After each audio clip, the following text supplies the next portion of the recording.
ahead and pop your hood. Let's go ahead and remove that panel. Remove this box. So you have to move this lever right here. Over here, it's a 13mm. And it's just a plastic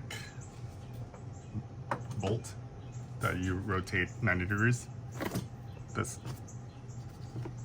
will lift up. Unplug these two sensors. This one, you can just rotate this.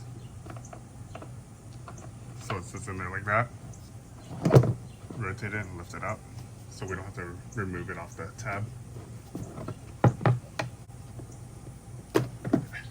There. So press this tab and then you slide it off this little hood sensor. These are filthy.